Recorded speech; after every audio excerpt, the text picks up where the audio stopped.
दादाभाई नौरोजी यांचा आर्थिक निस्सारणाचा सिद्धांत, याला आपण ड्रेन थेअरी म्हणतो. इंग्लंडमध्ये श्री दादाभाई नौरोजी यांनी ईस्ट इंडिया असोसिएशन संस्था स्थापन केलेली होती आणि त्यात भारतीय आणि ब्रिटिश नागरिकांचा समावेश होता. भारतातील ब्रिटिश राजवटीमुळे भारताचं होणारं जे काही नुकसान आहे हा या संघटनेमधील एक चर्चेचा मुख्य विषय बनलेला होता.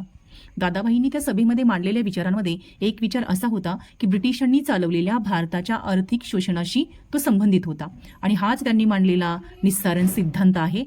आर्थिक शोषणाचं स्वरूप स्पष्ट करताना ब्रिटिश राजवटीत लागू केलेले जे काही कर होते त्या करांचा भार भारतातील विदेशी व्यापार आणि भारतातील मुलकी सेवांच्या स्वरूपाचं जे काही विश्लेषण आहे ते तिथं केलं गेलं. कोणत्याही देशात विदेशी शासन असल्यास तेथील संपत्ती जी आहे ती शासक देश आपल्या घरी नेत होते आणि हे दाखवण्याचं कार्य तिथं दादाभाई नौरोजी यांनी केलेलं होतं. भारतामध्ये या शोषणाला खर्चिक मुलकी सेवेची आणि उधळपट्टीची जोड मिळालेली होती आणि ही उधळपट्टीची जोड मिळाल्याने काय झालेलं होतं तर भारताचे भांडवल जे आहे ते सातत्याने कमी व्हायला लागलं आणि असं कमी कमी होऊन भारत जो आहे तो दारिद्र्य बनलेला होता किंवा दारिद्र्यात लुटला गेलेला होता. हे दारिद्र्य वाढलं असं दादाबाईंचं मत होतं आणि हे मत त्यांनी तिथं व्यक्त केलेलं होतं. या शोषणाची तीव्रता अशी होती की या वेगाने किंवा ज्या वेगाने समुद्रातील पाणी काढलं गेलं आणि मग परत कधीच ते परत आलेलं नव्हतं. ते तर सोडाच, अगदी समुद्र जो आहे तो काय झालेला होता, कोरडा बनलेला होता. म्हणजे एकदा गेलेलं पाणी परत तर आलेलंच नाहीये. अगदी ते जे आहे समुद्र शेवटी काय झालेलं आहे, कोरडा पडलेला आहे. म्हणजे आता भारताकडे काहीही संपत्ती शिल्लक राहिलेली नाही. अशाच परिस्थितीमध्ये समृद्ध इंग्लंड असता तर तोही दरिद्री होण्यास फारसा वेळ लागला नसता, कारण ती जशी परिस्थिती, ज्या देशाची जशी परिस्थिती आहे त्या पद्धतीने तिथं बदल घडून येत असतात. म्हणून या प्रक्रियेला त्यांनी निस्सारण असे नाव दिलेले होतं.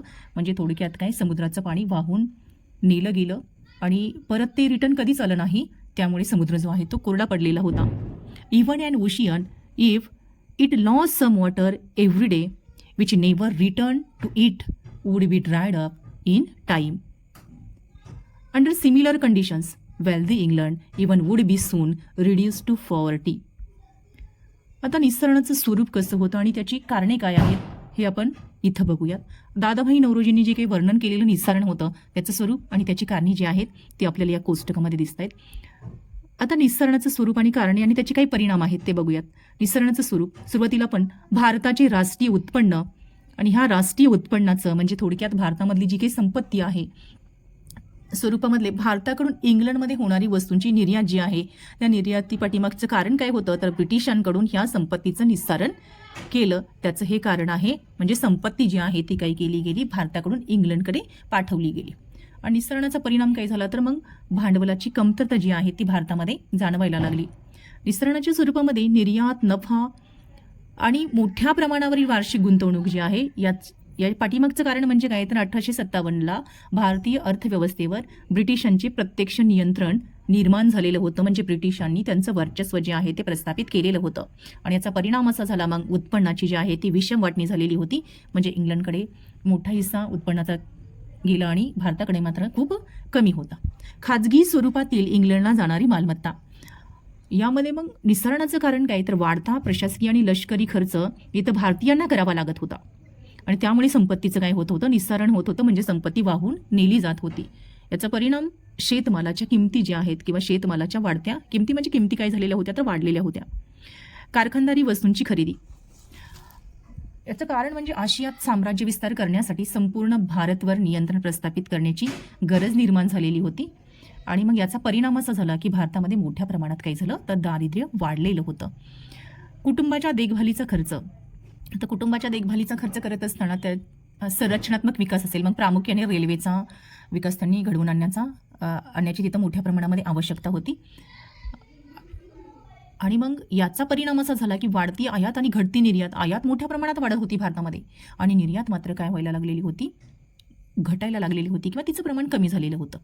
परदेशात केलेल्या बचती, इथं कारणांमध्ये न बघता डायरेक्ट याचे परिणाम काय झाले की परदेशात ज्या काही बचती केल्या गेल्या त्यामुळे काय झालं तर प्रतिगामी कर रचना किंवा प्रतिगामी कर रचना जी आहे ती वाढती सार्वजनिक कर्ज, म्हणजे मोठ्या प्रमाणात काय झालं प्रतिगामी स्वरूपाची कर रचना जी आहे ती, आणि याशिवाय वाढते सार्वजनिक कर्जसुद्धा निर्माण झालेलं होतं.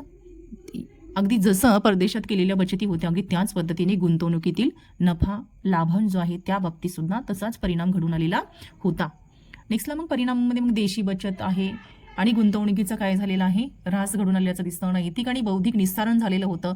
म्हणजे नीतिमत्ता असेल, नैतिकता असेल किंवा बौद्धिक बुद्धिमत्तेचा वापर जो आहे तो कशासाठी करून घेतला, तर इंग्लंडला त्याचा फायदा झालेला होता. आर्थिक मागासलेपणा यामधून आलेला होता.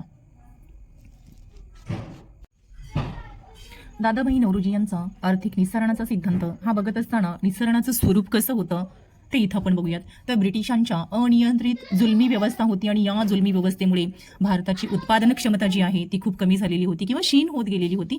मोठ्या प्रमाणात भांडवल टंचाई जी आहे ती वाढलेली होती. विदेशी भांडवलाच्या हातात भारताची उत्पादक साधनसामग्री जी आहे ती गेलेली होती. म्हणजे उत्पादन साधनसामग्रीमध्ये वर्चस्व जे आहे ते इंग्लंडचं होतं. बाह्य निस्सरणाबरोबरच अंतर्गत आर्थिक निस्सरणाचीही ब्रिटिशांच्या भेदनीतीमुळे हे घडून आलेलं होतं. याच्यामध्ये ब्रिटिश धार्जिणी किंवा धार्जिणा जमीनदार वर्ग श्रीमंत झाला आणि शेतसरा आणि इतर करांमुळे ग्रामीण वर्ग मात्र मोठ्या प्रमाणात गरीब राहिलेला होता.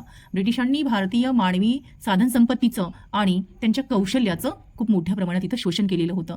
हे स्वरूप बघत असताना नंबर 1, ब्रिटिश सरकारने भारतात गोळा केलेला जो महसूल आहे तो देशातच वापरला असता तर उत्पादनासाठी लागणारं भांडवल जे आहे ते आपल्याला उपलब्ध होत राहिलं असतं. पण प्रत्यक्षात तसं झालं नाही. प्रत्यक्षात दरवर्षी मिळणाऱ्या 5 कोटी पाऊंड जे आहेत या उत्पन्नापैकी 2 कोटी पाऊंड उत्पन्न जे आहे ते इंग्लंडला जात होतं. आणि ही प्रक्रिया अशीच वर्षानुवर्ष चालत होती. आणि वर्षानुवर्ष चालू राहिल्याने काय झालं तर भारताची उत्पादन क्षमता जी आहे ती कमी झालेली होती किंवा क्षीण झालेली होती. नंबर 2, साम्राज्य विस्तार जो आहे तो करण्यासाठी ब्रिटिशांनी भारतात आणि भारताबाहेर काय केलेलं होतं, अनेक युद्धे आणि लष्करी कारवाया घडवून आणलेल्या होत्या. आणि मग याचा परिणाम असा झाला की सरकारी खर्च जो आहे तो खूप मोठ्या प्रमाणात वाढलेला होता. आणि या खर्चाचा सगळा भार जो आहे तो ब्रिटिशांनी काय केलेला होता, भारतीय अर्थव्यवस्थेवरती टाकलेला होता. नंबर 3, भारतातील ब्रिटिशांचे पगार जे आहे ते जास्त होते आणि मग त्यांच्या बचती ते परकीय बँकामध्येच गुंतवत असत. म्हणजे परकीय बँकामध्येच ते ब्रिटिश लोक जे आहेत ते गुंतवणूक करत होते. त्यांना मिळणारी पेन्शन असेल इत्यादी स्वरूपामधलं जे काही उत्पन्न आहे ते त्यांच्या मायदेशी ते पाठवत होते. नंबर 4, ब्रिटिशांच्या उपभोग्य वस्तू आयातीचा खर्च भारतातून कर रूपाने मिळवलेल्या उत्पन्नामधून वजा केला जात होता. ईस्ट इंडिया कंपनी भारतात वस्तू खरेदी करून त्याची युरोपमध्ये काय करायची, निर्यात करत होते. पण त्या बदल्यात मिळालेला जो काही नफा आहे तो मात्र भारताला परत केला जात नव्हता. याचा अर्थ तो नफा देखील ब्रिटिश लोकच कमवत होते, ब्रिटिशांनाच मिळत होता. रेल्वे आणि बागायती उद्योगामध्ये काय केलं, ब्रिटिशांनी मोठी गुंतवणूक जी आहे ती केलेली होती आणि त्यातून मिळवलेला मग नफा जो आहे ते देखील ते काय करत होते, त्यांच्या मायदेशी पाठवत होते. नंबर 5, भारतातून होणाऱ्या निर्यातीच्या बदल्यामध्ये काहीही मिळत नव्हतं. म्हणजे भारताने निर्यात केल्यानंतर त्याच्या मोबदल्यामध्ये त्यांना काहीही मिळत नव्हतं. 1850 ते 1895 हा जो कालखंड आहे या कालखंडामध्ये किंवा या काळात अधिकृत आकडेवारीच्या आधारे दादाबाईंनी असं दाखवून दिलेलं होतं की भारतातून या कालावधीमध्ये म्हणजेच 1850 ते 1895 या 45 वर्षाच्या कालावधीमध्ये जवळजवळ 52.57 कोटी पाऊंड किमतीचा माल जो आहे तो बाहेर गेलेला होता, म्हणजे परदेशी गेलेला होता. पण त्या बदल्यामध्ये एका पैशाचाही माल देशात मात्र तो परत आलेला नव्हता. म्हणजे एकही वस्तू म्हणा किंवा वस्तूच्या स्वरूपामध्ये माल जो आहे तो भारतामध्ये आलेला नव्हता. नंबर 6, असंतुलित व्यापार शर्तीमुळे भारताचं काही झालेलं होतं, मोठ्या प्रमाणात नुकसान झालेलं होतं. कारण व्यापारामध्ये असंतुलन असल्याचं आपल्याला दिसून येतं. एकेकाळी कापडाचा निर्यातदार असणारा भारत जो आहे तो कापडाचा आयातदार बनलेला होता. म्हणजे आधीच्या कालावधीमध्ये भारत काय करत होता, कपड्याची खूप मोठ्या प्रमाणात निर्यात करत होता. पण आता मात्र तो काय झालेला होता, त्या कालावधीमध्ये तो आयातदार बनलेला होता. म्हणजे कापड निर्यात न करता आपल्याला बाहेरून ते मागवावं लागत होतं. नंबर 7, मॅनेजिंग एजन्सीज पद्धतीमुळे ब्रिटिश उद्योजकांची मक्तेदारी वाढली. कमिशन, पगार असेल किंवा नफ्यातील सिंहाचा वाटा हा देखील कोणाला मिळत होता, तर त्याच व्यक्तींना मिळत होता. नंबर 8, निर्यातीवरील नफा सुमारे 28.50 कोटी पाऊंड भारताला न मिळता इंग्लंडलाच मिळत होता. आणि भारतातील विदेशी भांडवलदार जो नफा मिळवायचे तो त्यांच्या देशात जात होता. म्हणजे हा देखील कुठं जात होता, तर परदेशीच जात होता. 10% दराने हिशोब केला तर निर्यातदार आणि कापडाचा आयातदार बनलेला होता. इथं आपण आर्थिक निस्सरणाचा सिद्धांत जो आहे या सिद्धांताचं स्वरूप बघितलं. नेक्स्ट लेक्चरमध्ये आपण त्याचे परिणाम बघूयात. दादाभाई नौरोजी यांचा आर्थिक निस्सरणाचा सिद्धांत, या सिद्धांतामध्ये आपण आर्थिक निस्सरणाचे परिणाम काय झाले ते बघणार आहोत.